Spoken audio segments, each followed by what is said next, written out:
Hello everyone, welcome back to my channel. আগের দিনের ভিডিওটা পূজাদির বিয়ের, সেটা তো তোমরা দেখেছই। বাট আমি বলেছিলাম না আমি কনফিউজ যে ওর বউ ভাতে যাবো কি না। মা বারবার ফোন করছে, আর সানডেও ছিল জানো তো ও ছিল না, ও গেছিল ওর বাড়ি বর্ধমানে। তো আমি বাড়িতে একাই ছিলাম, তো ভাবলাম ঠিক আছে, হঠাৎ প্ল্যানিং করলাম। আমার পূজাদির বিয়েটা পুরোটাই হঠাৎ প্ল্যানিংয়েই হয়েছে, মানে আগের দিন রাত পর্যন্ত আমি ডিসাইডেড করিনি। কিন্তু হাপড়াতে উঠে কি মনে হলো যে না, একা ঘরে থাকার থেকে যাই, ঘুরেই আসি, সবার সাথে মজা করে আসি, আর সবাই এতবার বলছে যখন, তাহলে চলেই যাই। তো সকালবেলায় ঘুম থেকে উঠেই দেখো উবের টোটো বুক করে জামা কাপড় সব গুছিয়ে নিয়ে বেরিয়ে পড়েছি। এই দিন জানো তো গীতা পাঠের একটা অনুষ্ঠান ছিল, তো সেই জন্য ময়দানে সবাই যাচ্ছিল, খুব ভিড়ও ছিল, মানে বিয়ের দিনেও ভিড় ছিল, আজকে বউ ভাতে যাবো বলে মাসির বাড়িতে যাচ্ছি প্রথমে, সেখানেও ভিড়। তো চলো যাওয়া যাক, আর পুরো ভিডিওটা তোমরা আমার সাথে থাকো, দেখতে পাবে যতটুকু আমি এনজয় করেছি।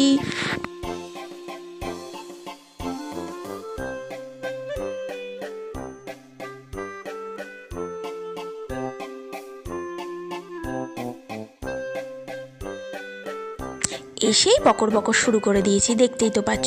অ্যাকচুয়ালি খুব সকাল সকাল ঘুম থেকে উঠেই এক কাপ কফি খেয়ে সমস্ত জামা কাপড় গুছিয়ে নিয়ে চলে এসেছি। এবার ভাবছি যে কে কীভাবে রেডি হয়ে যাবে, বুঝতেই পারছো মেয়েদের ব্যাপার। তো আমি শাড়ি টাড়ি ক্যারি করে নিয়ে চলে এসেছি, আর ওই যে গ্রিন কালারের একটা চুড়িদার দেখছো ওটা পরে এসেছি, জ্যাকেট পরে এসেছি। বড্ড ঠান্ডা ছিল জানো তো, সেই জন্যই। তো এখানে এসে কি সিচুয়েশন আমি সেটাই বোঝার চেষ্টা করছিলাম, যে সবাই কি ড্রেস আপ করে যাবে নাকি ওখানে গিয়ে করবে, কারণ অনেকটাই ডিস্টেন্সের ব্যাপার জানো তো। খুব সকাল সকাল বেরোনোরও কথা ছিল, আমিও সেই অনুযায়ী এক কাপ কফি খেয়েই বেরিয়ে পড়েছি। বাট এখানে এসে জানতে পারলাম সবাই রেডি হবে, গুছিয়ে বেরোবে, তারপর তো যাই হোক, বিয়েবাড়ির ব্যাপার ওরকম টাইম মেপে চলা যায় না। আর আমার মাও ঠিক মতো রেডি হয়নি, কোনটা পরবে সে নিজেই কনফিউজড। তারপরে আমি মাকে এসে রেডি করে দিলাম, আর বাসে আমরা অনেক আনন্দ করেছি, বিশেষ করে আমি তো মজা করেছি, মাও করেছে। তো চলে এসেছি, বুঝতেই পারছো, পূজাদির শ্বশুর বাড়িতে। হ্যাঁ, আমি এখানে এসেই রেডি হয়েছি। তো দেখো এই যে আমি এখানে এসে সাজগোজ করেছি পূজাদির শ্বশুরবাড়িরই একটা রুমের মধ্যে। পূজাদি একটা রুমে রেডি হচ্ছিল, আমি ঠিক পাশের রুমটাতেই রেডি হয়েছি। আর তখনই স্বর্ণদার মায়ের সাথে অনেকক্ষণ গল্প টল্প হলো, ওদের পিসির সাথে গল্প হলো, আরও যারা আত্মীয় স্বজন ছিল। তারপর দেখো আমি একদম চলে এসেছি প্যান্ডেলে। আর আমাদের কিন্তু মানে আসতে অনেকটা সময় লেগেছে, তো দুপুরের পরেই বলতে পারো এসে এখানে লাঞ্চ করেছি। তো সেই জন্য না খুব একটা কিছু স্ন্যাক্স খাওয়ার ইচ্ছে করছিল না, বাট প্রচণ্ড ঠান্ডা ছিল, একটু গ্রামের দিকে তো ঠান্ডাটা বেশি, তাই এসেই আগে কফি খেলাম। আর আমার লুকটা কেমন হয়েছে অবশ্যই জানিও, একদম একা একা নিজের মতো করে সেজেছি। এখানে এসেছি দেখো, আর কিছু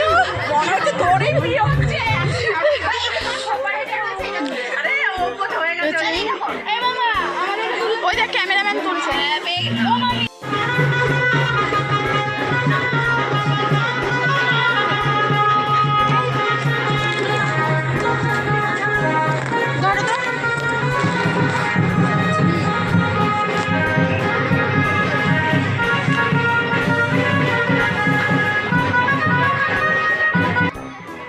প্যান্ডেলে এসে আমরা অনেকক্ষণ ফটো সেশন করে নেওয়ার পরেই তারপর এলো পূজাদি।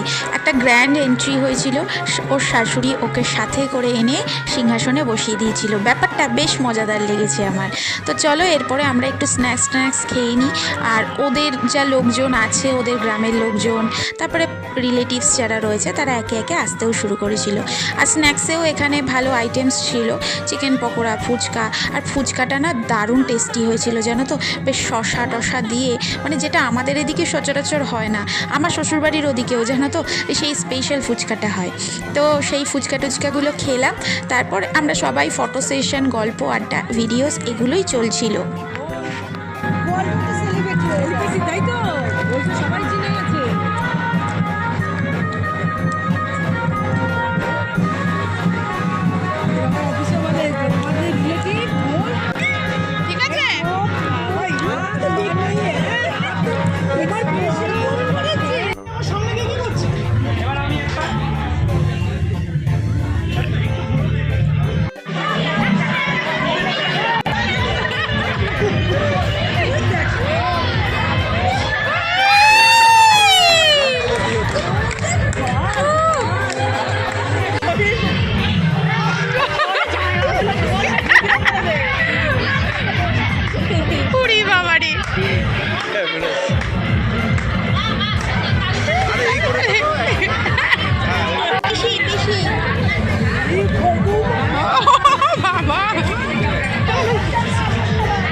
দেখে বুঝতেই পারছো বেশ মজা হয়েছে।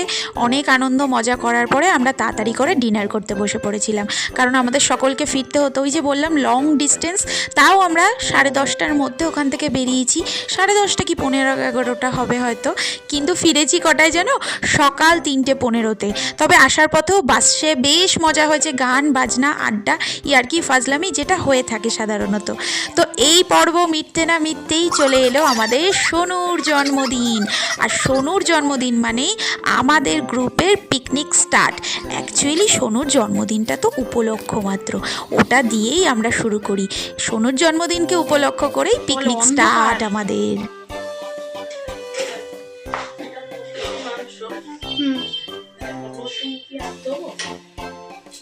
ঠিক আছে, এটা দিয়ে দাও। ঠিক আছে,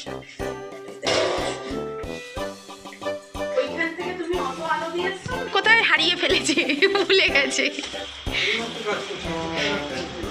এই সেলুটেপের মুখ খোঁজা আর এই সেলুটেপ কাঁচি হারিয়ে যাওয়া ভারী বিপজ্জনক। সোনুর বার্থডে, অর্থাৎ আমাদের পিকনিকে আমার দুপুরই আসার কথা, বাট সেটা আর আসা হয়নি। মিস্টার গুপ্ত আমাকে নামিয়ে দিয়ে গেছে, মানে হাজব্যান্ড আমাকে নামিয়ে দিয়ে গেছে। ও আমাকে বললো যে ওর একটা মিটিং রয়েছে, ও কমপ্লিট করেই চলে আসবে। কার বার্থডে আজকে? কার বার্থডে? তোমার। আজকে তোমার কি? Happy birthday. হ্যাঁ হ্যাঁ,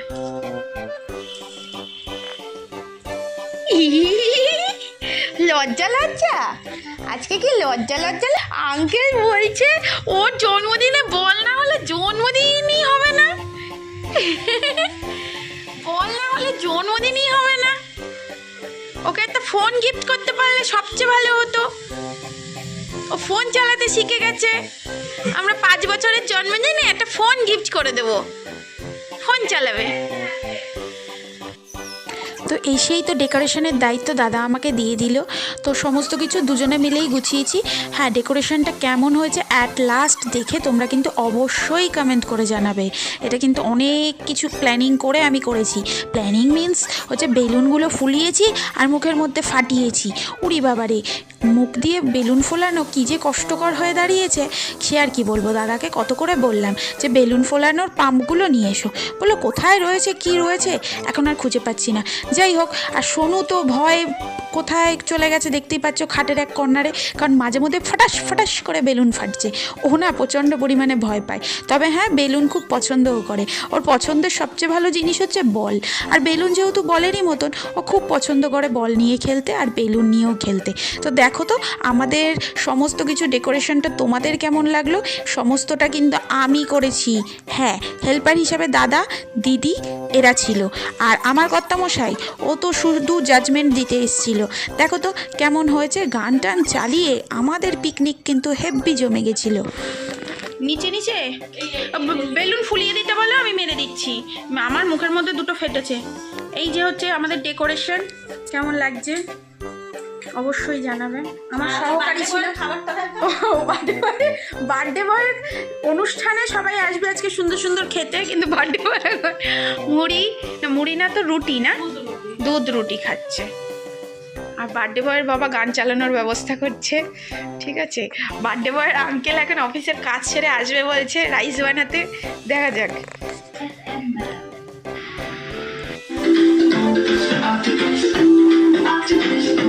তাড়াতাড়ি তাড়াতাড়ি তাড়াতাড়ি তাড়াতাড়ি তাড়াতাড়ি, আরো বলু আছে বলু আছে।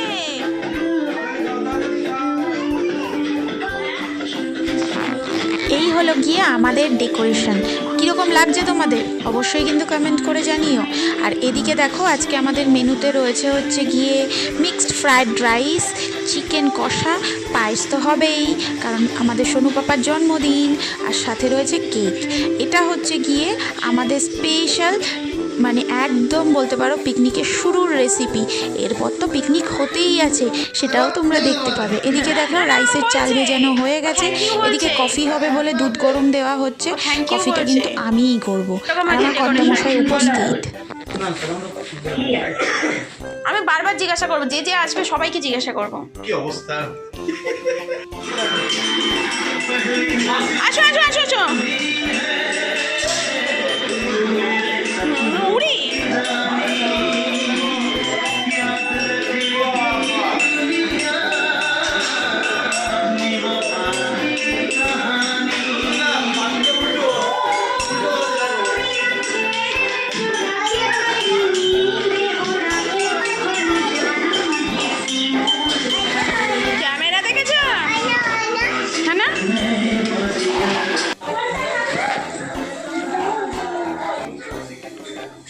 আর এখানে আমি কফি করতেও শুরু করে দিয়েছি সকলের জন্য। আমার হাতে কফি খাবে আজকে সবাই। আজকে কফি করে খাওয়াচ্ছি দাদাদেরকে। একটা প্লেট দাও, রেট দিয়ে খাওয়ানো। সোনু পাপা বল কিভাবে খায়, বল খায় কিভাবে, বল খায় কিভাবে, বেলুন আমি দিচ্ছি।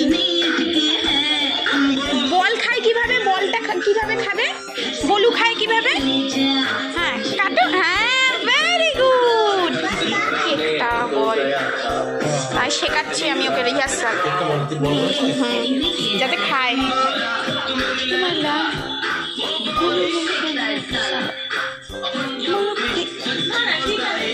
একদম ভালো হয়েছে না? বলো দাদা বলো। না ওরম বললে লোকে আমার সন্দেহ করবে। শোনো বাবা তুমি বলো তো কেমন হয়েছে? ভালো ভালো ভালো টেস্টি বলে দাও। কেমন টেস্টি? আগেই বলে দিল। আমাদের সোনুকে কেমন লাগছে দেখি। সোনু একটু তাকাও, একটু তাকাও। হাই করে দাও, বলে হ্যালো। হাই। এই দেখো এই যে সোনু, ভালো লাগছে? সোনুকে দেখতে খুব সুন্দর লাগছে, খুব স্মার্ট লাগছে। এই গ্রিন সোয়েট শার্টটাই আজকে আমাদের তরফ থেকে, মানে আঙ্কেল না কাকাই আর বিউটিফুল কাম্মার তরফ থেকে সোনুকে গিফট এই সোয়েট শার্টটা।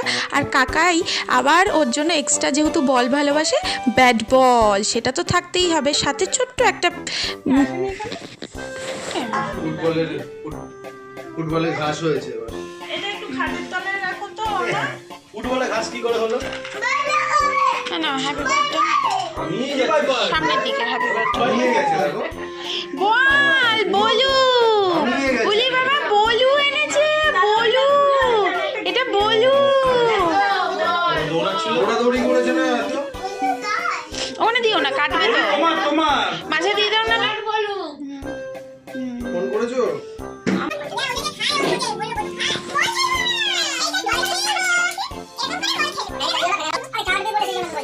এত গরম লেগে গেছে যে জামাটাও খুলতে বাধ্য হলো, অন্য একটা জামা পরানো হলো। এত লাফালাফি করছে, অথচ খাবে না কিন্তু ও কিচ্ছু। মোমবাতিগুলো জ্বলেনি তো। মোমবাতিগুলো জ্বালাবে না? Happy birthday.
এতক্ষণ আমাদের বন্ধন মহারাজ অর্থাৎ সোনু পাপা বেশ ভালোই ছিলেন। যেই না ওকে কেক খেতে বলা হয়েছে তার রাগ তো দেখতেই পাচ্ছ।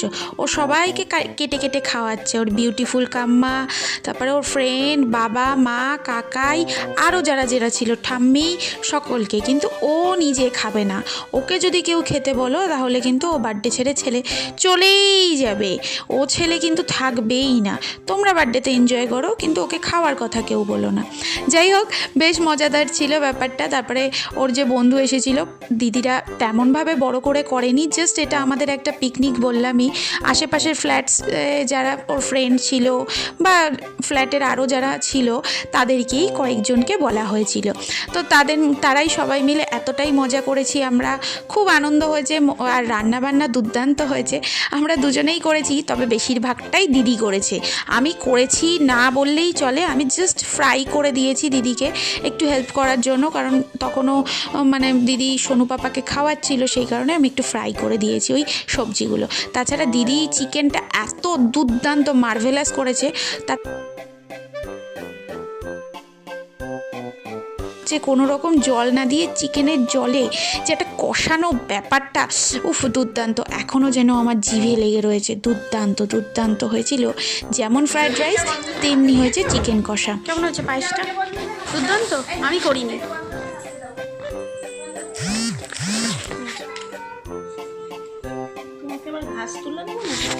আমাকে ঘাস পুষ যা ওইভাবে তুলতে হবে না। দাদাকে দাও। দাদাকে দিয়েছি, দাদাকে দাওনি মনে হচ্ছে, বুঝছো?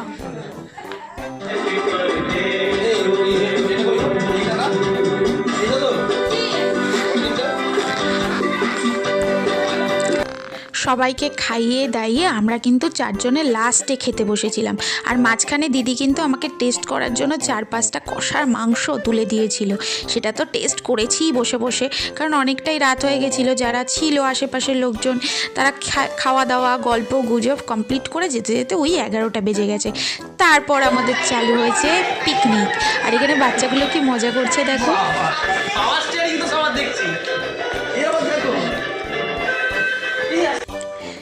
বেশ মজা হয়েছে কিন্তু সোনু পাপার জন্মদিনে, পিকনিকে। রাতে সবাই চলে যাওয়ার পরে আমাদের ডান্স থেকে শুরু করে খাওয়া দাওয়া সবটা মিলে এনজয় করে রাতে বাড়ি ফেরা। তো সোনু পাপাও বড় হতে থাকুক আর আমাদের পিকনিকটাও চলতে থাকুক। আজকের ভিডিও এই পর্যন্ত।